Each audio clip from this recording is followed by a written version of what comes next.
ఓం నారాయణ ఆదినారాయణ. భగవాన్ శ్రీ వెంకయ్య స్వామి లీలామృతం పారాయణ గ్రంథం. రచన doctor N Sai Srinivas MA PhD. గాత్రం గంటి రేవతి. సేకరణ మండవ రవికాంత్. నేటి లీలామృత పారాయణంలో భాగంగా మనము 194, 195, 196 లీలలు చెప్పుకుందాం. ముందుగా 194. అభయముద్రలు 7 లక్షలు.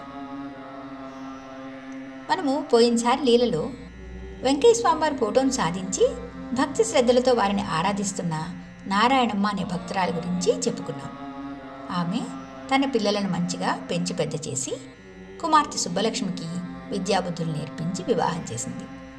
పేదరికం వలన ఉద్యోగం కోసం నెల్లూరు పట్టణం చేరింది ఆ కుటుంబం. సుబ్బలక్ష్మి మంచి తెలివితేటలు కలిగి ఉన్నందువలన చదువులో రాణించి మూలపేటలో ఒక పాఠశాలలో టీచర్ ఉద్యోగం సంపాదించింది. చిన్న కుటుంబం, పేద పరిస్థితి వలన ఏసీ సుబ్బారెడ్డి స్టేడియం దగ్గర చిన్న పూరిళ్ళు వేసుకొని ఆ కాలనీలో ఉంటున్నారు వారు. నారాయణమ్మ అప్పుడప్పుడు గొలగముడు వెళ్ళి స్వామివారిని దర్శించుకుని వెళ్తుండేది. ఒకరోజు స్వామివారి దగ్గరకు వచ్చి మంచి చెడులు మాట్లాడి వెళ్తూ స్వామివారి సేవకులను ఒక చిన్న సహాయం చేయమని అడిగింది. అన్న, కొంచెం ఎండు చొప్ప ఇప్పించండి, రాబోయే వర్షాలకు ఇల్లు కురుస్తుంది అని తన పేద పరిస్థితి చెప్పుకొచ్చింది. వాళ్ళు ఆ రోజే మాట్లాడి ఏర్పాట్లు చేస్తామని వేరే వారిని పురమాయించారు. వెంటనే ఆమె వాళ్లతో వెళ్ళింది. సాయంత్రం 4:30 నిమిషాలకు సుబ్బలక్ష్మి టీచరు పిల్లల్ని తీసుకొని ఇంటికి వస్తున్నప్పుడు వాళ్ళ కాలనీ అంతా చాలా హడావుడిగా ఉంది. దగ్గరకు వచ్చి చూస్తే లోపలికి వెళ్ళే దారి లేదు. అందరూ ఏడుస్తున్నారు. కాలనీ మొత్తం పూరిళ్ళు, అవన్నీ కాలిపోయాయి. వాళ్ళ ఇంటికి పడమర వైపు ఇంట్లో నిప్పు పడింది. తూర్పు వైపు ఉన్న ఇళ్ళన్నీ దగ్ధమైపోయాయి. ఆమెకు కాళ్ళు చేతులు ఆడలేదు. ఇంతలో అప్పుడే వాళ్ళ అమ్మ ఇల్లు కప్పించాలని ఎండుగడ్డి తీసుకొని వచ్చింది. అందరూ అది చూసి హేళన చేశారు. ఆ పరిస్థితిలో ఏం చేయాలో వాళ్ళకి అర్థం కాలేదు. అందరిళ్ళు కాలిపోయాయి. తమకున్న చిన్నపాటి ఆధారం కూడా అగ్నికి ఆహుతైపోయిందని వారందరూ బాధపడ్డారు. కొద్దిగా సద్దుమణిగింది. అప్పుడు వీళ్ళ ఇంటి దగ్గరకు వచ్చారు. ఆశ్చర్యం! వీళ్ళ ఇంటి ముందు ఇల్లు, 2 ప్రక్కల ఇల్లు కాలి బూడిదైపోయి ఉన్నాయి. వీళ్ళ ఇల్లు మాత్రం చెక్కు చెదరలేదు. కప్పు మీద ఎవరో నీళ్లు చల్లి మంట తగలకుండా ఆపినట్లుగా ఉంది. ఇంట్లో ఉన్న స్వామివారి ఫోటో చూసి నమస్కరించి నవ్వుతూ ఉన్న స్వామివారికి తల్లి కూతుళ్ళిద్దరూ కృతజ్ఞతలు తెలుపుకున్నారు. ఆ రోజు నారాయణమ్మ స్వామివారిని దర్శించుకుని వెళ్ళిన తర్వాత గొలగముడిలో తమ సేవకుల చేత బావిలో నీరు తోడించి క్రింద పోయించారు స్వామివారు. స్వామివారిని ఎందుకు అని అడిగే ధైర్యం ఎవరికీ లేదు. ఆ సేవకులందరి చేత అలా మధ్యాహ్నం 12 గంటల నుండి సాయంత్రం 4 గంటల వరకు నీరు తోడి పోయిస్తూనే ఉన్నారని మరునాడు స్వామివారిని దర్శించుకోవడానికి వచ్చిన నారాయణమ్మకు స్వామివారి సేవకులు చెప్పారు. స్వామివారి భక్త కారుణ్యానికి ఆ కుటుంబం ఎంతో పరవశించిపోయారు. కొంతకాలం తర్వాత నారాయణమ్మ అనారోగ్యంతో బాధపడుతున్నప్పుడు కొడుకును కూతురును పిలిచి తాను సంపాదించిన ఆస్తిగా స్వామివారి 14 వేలిముద్రలను ఇద్దరికి సమానంగా చెరొక 7 పంచిపెట్టి 2 స్వామివారి ఫోటోలు ఇచ్చి జీవితాంతం స్వామివారిని మరవకుండా ఆరాధించమని మాట తీసుకొని కన్నుమూసింది. తల్లికి ఇచ్చిన మాట ప్రకారంగా పిల్లలు స్వామివారిని నిత్యం పూజిస్తూ ఉన్నారు. సుబ్బలక్ష్మికి ప్రభుత్వ టీచర్ ఉద్యోగం లభించింది. ఆ కుటుంబం అంతా సుఖశాంతులతో జీవిస్తున్నారు. స్వామివారి ఆశీస్సులుగా భావించే అభయముద్రలను సుబ్బలక్ష్మి జాగ్రత్తగా పూజలో పెట్టుకుని పూజిస్తున్నది. కొన్ని రోజుల తర్వాత ఆమె ప్రభుత్వ టీచర్గా పదవి విరమణ చేసినప్పుడు గవర్నమెంట్ వారి నుండి ఆమెకు రావాల్సిన మొత్తం ఊహించిన దానికంటే ఎక్కువగానే వచ్చింది. అన్నీ కలిపి 7 లక్షల రూపాయలు లభించాయి. నిత్యం ఆమె పూజించే 7 వేలిముద్రలు ఆమెకు ఆ 7 లక్షలు తెచ్చిపెట్టాయి. పెద్ద దిక్కు కోల్పోయిన నారాయణమ్మ కుటుంబానికి స్వామివారు అన్నీ తానే నడిపించారు.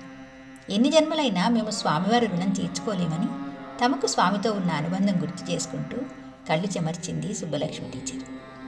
నమ్ముకుని జీవించే భక్తులకు అండగా ఉండి అనుక్షణం కాపాడతారని చెప్పే ఈ లీలలన్నీ స్వామివారి అనుగ్రహానికి సజీవ సాక్ష్యాలు. భక్తితో ఈ లీలామృతం పారాయణ చేస్తున్న అందరికీ కూడా స్వామివారి దివ్యాశిస్సులు లభించుగాక. 195. ఆంజనేయుడు నొప్పి తీసేశాడు. వెంకయ్య స్వామివారు గొలగముడిలో ఉన్నప్పుడు ఒకరోజు గుండం వేసుకుని ధ్యానంలో ఉన్నారు. అక్కడికి దగ్గరలో ఉన్న బావి దగ్గరకు మంగమ్మ అనే భక్తురాలు నీళ్ల కోసం వచ్చింది. అయ్యా, ఆమెను పిలవండి అయ్యా, ఆమె లెక్క వచ్చి కూర్చుంది అన్నారు స్వామి. సేవకులు వెళ్ళి ఆమెను పిలిచారు. ఆమె వచ్చింది. ఆమె రాగానే స్వామి, అమ్మా, మీ ఇంట్లో అమ్మాయిని అబ్బాయిని చేసుకోవడానికి తుమ్మల తరపూరు నుంచి సంబంధం కలుపుకోవాలని రేపు బుధవారం వస్తున్నారు. పెళ్ళి నెల్లూరు వేణుగోపాలస్వామి గుడిలో చేయాలి అన్నారు.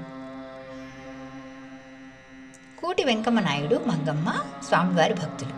ఏది చేయాలనుకున్నా స్వామివారిని అడగకుండా చేసేవారు కాదు. ఆ రోజు స్వామివారు చెప్పిన మాటలు ఇంటికి వెళ్ళి భర్తతో చెప్పింది ఆమె. వీళ్ళది పెద్ద సంసారం, 4 మగపిల్లలు, 3 ఆడపిల్లలు. పెద్దమ్మాయి, అబ్బాయి పెండ్లిడికి వచ్చారు. కానీ ఇంకా పెండి చేద్దామని వీరు అనుకోలేదు. స్వామివారు అలా చెప్పేసరికి వీరు ఆశ్చర్యపోయారు. స్వామివారు చెప్పిన విధంగా బుధవారం రోజు వాళ్ళు వచ్చారు. వెంకమ్మ నాయుడు వెళ్ళి చూసి ఆ సంబంధం పిల్లకు పిల్లాడికి ఖాయం చేసుకొని వచ్చారు. గొలగముడి వచ్చి స్వామివారి ఆశీస్సులు తీసుకొని, అయ్యా, పెళ్ళి ఇంటి దగ్గర చేద్దాం అంటూ తన కోరికను చెప్పాడు అతను. లేదయ్యా, వేణుగోపాలస్వామి గుడిలో చేయాల్సిందే అన్నారు స్వామి. వీళ్ళ బంధువులు వెళ్ళి సూడూరుపేట దగ్గర ఇంకో సిద్ధాంతిని కూడా అడిగొచ్చారు. ఆయన కూడా అదే చెప్పారు. ఆ విధంగా స్వామివారు చెప్పినట్లుగా కొడుకు శ్రీనివాసులు నాయుడు, కూతురు రత్తమ్మల వివాహాలు ఎటువంటి ఆటంకాలు లేకుండా జరిగిపోయాయి. వాళ్ళు సుఖంగా ఉన్నారు. ఒకసారి శ్రీనివాసులు నాయుడు జీవాలు మేపడానికి వెళ్ళి మంచినీరు తాగడం కోసం ఇంటికి వచ్చాడు. అతడు మళ్ళీ తిరిగి వెళ్ళేసరికి జీవాలు కనిపించలేదు. వీళ్లకు 50 మేకలున్నాయి. పొద్దుపోయేదాకా వెతికాడు, కనపడలేదు. ఇంటికి వచ్చి తండ్రికి చెప్పాడు. అప్పటికే గ్రామంలో అందరికీ తెలిసి ఆ ఊరు వెళ్దాం, ఈ ఊరు వెళ్దాం అని వెతకడానికి వెళ్ళడానికి సిద్ధమయ్యారు. వెంకమ్మ నాయుడు అందరినీ ఆపి, నేను స్వామివారి దగ్గరికి వెళ్ళి వస్తాను, అప్పటిదాకా ఎవ్వరూ ఎక్కడికి వెళ్ళొద్దు అన్నాడు. స్వామివారి దగ్గరకు రాగానే స్వామివారు నాదం వాయించి, అయ్యా, మీరక్కడికి ఇక్కడికి పోదాం అనుకుంటున్నారు. ఎక్కడికి పోయినా ఇప్పుడు అవి మీకు కనిపించవు. అందరూ ఇళ్లకు వెళ్ళి పడుకోండి. రేపు ఉదయం తూర్పు ఆగ్నేయం దిక్కులో చూడండి, మీ జీవాలు దొరుకుతాయి అని చెప్పారు. వెంకమ్మ నాయుడు ఇంటికి వచ్చి స్వామివారు చెప్పిన విషయం చెప్పి అందరినీ ఇళ్లకు వెళ్ళి పడుకోమన్నాడు.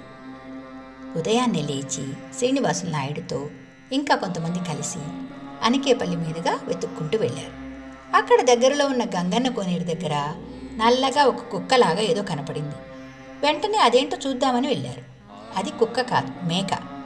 కొంచెం ముందుకెళ్ళి చూస్తే చెరువు కట్టర దగ్గర జీవాలన్నీ పడుకున్నాయి. అక్కడ ఎవ్వరూ లేరు. వాటిని తోలుకొని ఇంటికి వచ్చారు. స్వామివారు చెప్పిన విధంగా వాళ్ళ జీవాలు వాళ్ళ ఇంటికి వచ్చాయి. ఆ జీవాలకు రక్షణగా ఎవరున్నారు? వాటిని అక్కడికి ఎవరు తీసుకొచ్చారు? అదే వెంకయ్య స్వామివారి లీలా వినోదం. తనను నమ్ముకొని ఉన్న వారికి ఆయనే రక్షకుడు. ఒకరోజు చిన్న కుమారుడు వెంకటరామనాయుడు పొలంలో పనిచేస్తున్నప్పుడు తేలు కుట్టింది. పాపం నొప్పి తట్టుకోలేకపోతున్నాడు. ఏ డాక్టర్ దగ్గరకు పోకుండా స్వామివారి దగ్గరికి వచ్చాడు. అతడి ఎడమ చేతి మణికట్టు దగ్గర తేలు కుట్టింది. విషం పైకెక్కుతూ ఉంది. స్వామి అతను రాగానే, ఏమీ చేయదులేయ్యా అని అతని భుజం నుండి క్రిందకు ఆ విషాన్ని దిగిపోయేదాకా స్వామివారు బాగా శ్వాస తీస్తూ వదులుతూ ఉన్నారు. నెమ్మదిగా ఆ విష ప్రభావం తగ్గి నొప్పి తగ్గిపోయింది. అప్పుడు స్వామి అతనితో, అయ్యా, నీ నొప్పి ఆంజనేయ స్వామి తీసేశాడు. నువ్వు 3 చుట్లు తిరిగి ఇంటికి వెళ్ళు. ఈరోజు క్రింద పడుకో, అన్నం తినొద్దు అని చెప్పి పంపారు. చేసింది స్వామివారే అయినప్పటికీ వారు తాను చేసినట్లుగా చెప్పరు. ఎవరో దేవుడి పేరు చెబుతారు. అలా తేలికొట్టిన ఆ వెంకటరామనాయుడిని స్వామి కాపాడారు. ఆ విధంగా నమ్మకంతో ఉన్న కుటుంబాల సభ్యులకు అన్నీ తానే అయి రక్షిస్తున్నారు స్వామి. అప్పుడు, ఇప్పుడు, ఎప్పుడూ కూడా. అందుకే మనం కూడా వెంకయ్య మహారాజ్కి జై అని వారిని ఆరాధిద్దాం. 196 సర్వవ్యాపకుడు. వెంకయ్య స్వామి వారిది సద్గురు అవతారం. కానీ ఆ రోజులలో ఉన్నవాళ్ళు వారిని సరిగా గుర్తించలేదు. నోరు లేని మూగజీవాలు తప్పిపోయినప్పుడు అవి ఎక్కడున్నాయో ఎలా చెప్పగలుగుతున్నారు? తన భక్తులకు ఎక్కడో ఏదో ఆపద వస్తే వారికి ఎలా తెలుస్తోంది? వారు ఆ ప్రదేశానికి వెళ్ళి ఎలా కాపాడగలుగుతున్నారు అని ఎక్కువ మంది ఆలోచించలేదు. వెంకయ్య స్వామివారిలో ఉన్న శక్తిని ఎవరూ తెలుసుకోలేకపోయారు.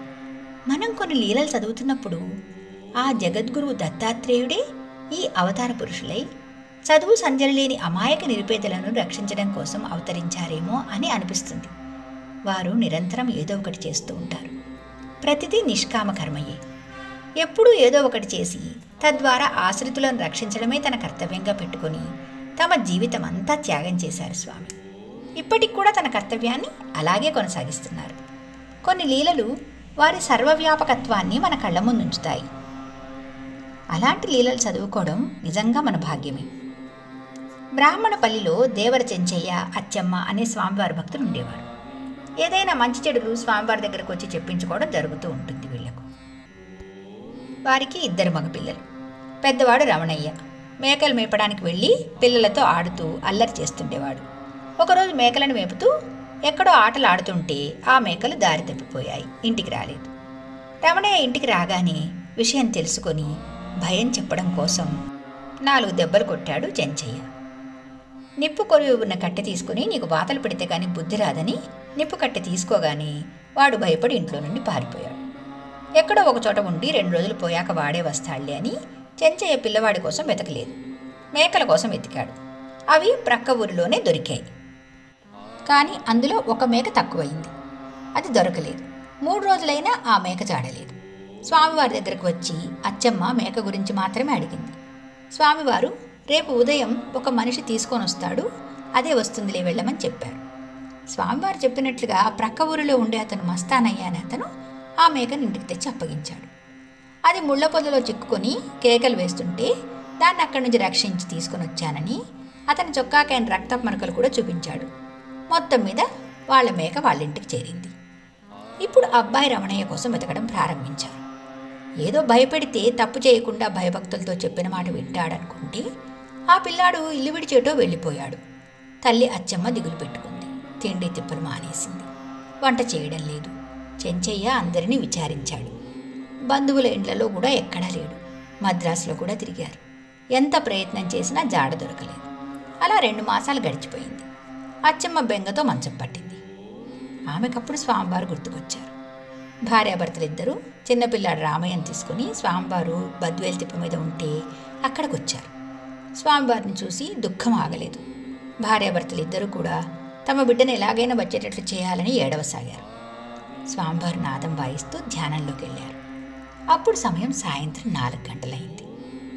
స్వామివారిని చూస్తూ ఉంటే ఎక్కడ పిల్లాడు ఉన్నాడో అని వెతుకుతున్నట్లుగా అనిపించింది. 1 గంట తర్వాత కళ్ళు తెరిచి, అమ్మా, పిల్లాడికి జ్వరం వచ్చింది, శనగచేలో కాపలాగా ఉన్నాడు, రేపు ఉదయం వస్తాడు, మీరు ఏడవటం మానేసి ఆ పిల్లాడొస్తే ఏమీ అనకుండా ప్రేమగా చూసుకోండి, ఇంకేమీ పర్వాలేదు, లెక్క సరిపోయింది అన్నారు. స్వామివారి మాట అక్షరాల జరిగి తీరుతుంది, అది వాళ్ళ నమ్మకం. అచ్చమ్మ ఇంటికి వచ్చి వంట చేసింది. అందరికీ చెప్పింది నా కొడుకు రేపు వస్తున్నాడని. రాత్రంతా నిద్రపోలేదు. ఆ మరుసటి రోజు ఉదయం 7 గంటలకు రమణయ్య ఇంటికి వచ్చాడు. వస్తూ శనక్కాయలు మూట కట్టుకుని తెచ్చాడు తల్లి కోసం. అచ్చమ్మ పిల్లవాడిని గట్టిగా కౌగలించుకుని భోరును ఏడ్చింది. తండ్రి కూడా జ్వరంలో ఉన్న రమణయ్యను దగ్గరికి తీసుకుని, వెళ్ళు, విశ్రాంతి తీసుకోరా అన్నారు. ఊర్లో జనమంతా వచ్చారు. ఎటో వెళ్ళి ఎక్కడో ఆత్మహత్య చేసుకుని ఉంటాడని ఆ ఊరి జనానికి గొప్ప నమ్మకం. అదే చెంచయ్యతో కూడా అనేవారు. వారంతా రమణయ్యను చూసి అవాక్కైపోయారు. అందరూ వెళ్ళిన తర్వాత పిల్లాడికి అన్నం పెట్టి, ఎక్కడికి వెళ్ళావు నాయనా అని ప్రేమగా అడిగింది అచ్చమ్మ. అమ్మా, అసలు నేను ఇంటికి రాదలుచుకోలేదు, వేరే చోట శనగ తోటలో కాపలా పనికి చేరాను. 3 రోజుల నుండి జ్వరం వచ్చింది, పడుకొని ఉన్నాను. నిన్న సాయంత్రం 4 గంటలకు వెంకయ్య స్వామి వచ్చి నా వీపు మీద ఒక్కటి కొట్టి లేపారు. మీ అమ్మ నాన్న నీకోసం ఏడుస్తున్నారు, నువ్వు ఇక్కడ ఉండొద్దు, ఇంటికి వెళ్ళు అని కోప్పడ్డారు. అందుకని బయలుదేరి ఇంటికి వచ్చాను అన్నాడు అతను. అంటే స్వామివారిని ఆశ్రయిస్తే వారే ఆ పిల్లవాడు ఎక్కడ ఉన్నారో తెలుసుకుని ఇంటికి పంపించారు. స్వామివారు ఎంతటి దయాసముద్రులో ఈ లీల ద్వారా మనం తెలుసుకోవచ్చు. మనం వారి పాదాలు ఆశ్రయించి శరణాగతితో వేడుకుంటే ఇంకా దేనికి లోటుండదు. అందుకు ఈ లీలలే సజీవ సాక్ష్యాలు కదా. మిగతా లీలలు వచ్చే భాగంలో చెప్పుకుందాం. భగవాన్ శ్రీ శ్రీ శ్రీ గొలగముడి వెంకయ్య స్వామి మహారాజుకి జై. ఓం నారాయణ. ఆదినారాయణ.